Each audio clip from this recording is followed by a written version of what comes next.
Hi guys, I am here with daily use English speaking practice sentences. These sentences are: he put the volley of question. It was midday. It was midnight. At once, just or immediately. I can't let you down. In field of entertainment. Snapping the finger. This note will not do. It was scorching heat.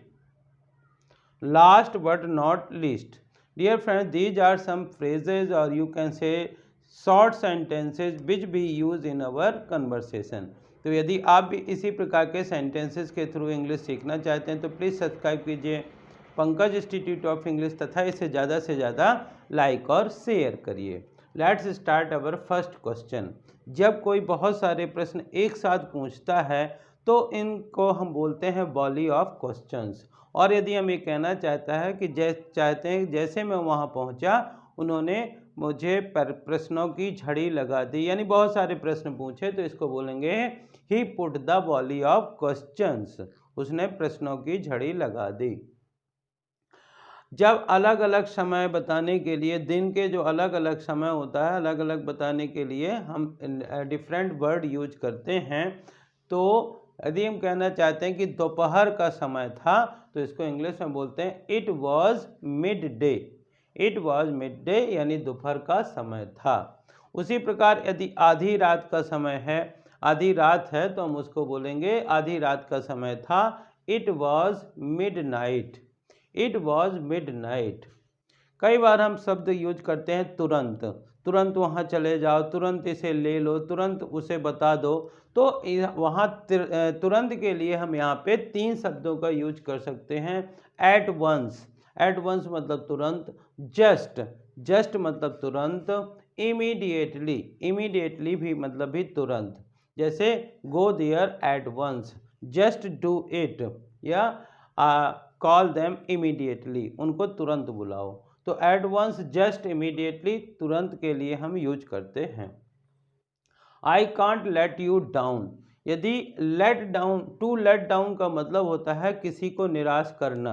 और यदि हम ये कहना चाहते हैं कि मैं किसी को निराश नहीं, मैं आपको निराश नहीं होने दूंगा या मैं आपको निराश नहीं होने दे सकता हूँ, तो बोलेंगे आई कांट लेट यू डाउन।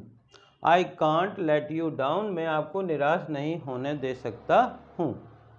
और अलग अलग क्षेत्रों की जब बात हम करते हैं, मान लीजिए हम कहना चाहते हैं कि खेल मनोरंजन के क्षेत्र में, तो इसको इंग्लिश में बोलते हैं इन फील्ड ऑफ इंटरटेनमेंट।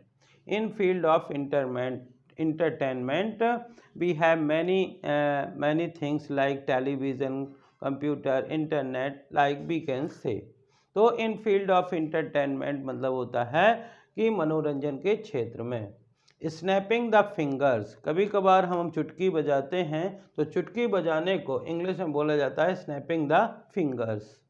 और कभी कभी आपने देखा होगा कभी कोई नोट फटा हुआ होता है तो उसको बोलते हैं यह नोट नहीं चलेगा। तो यह नोट नहीं चलेगा बोलेंगे this note will not do.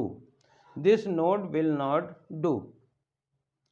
अलग अलग जब गर्मी, बहुत ज़्यादा गर्मी पड़ती है तब इसको हम बोलते हैं स्कॉर्चिंग हीट, यानी तपतपाती गर्मी। और कहना चाहते हैं कि तपतपाती गर्मी का समय था या गर्मी थी तो बोलेंगे इट वॉज स्कॉर्चिंग हीट।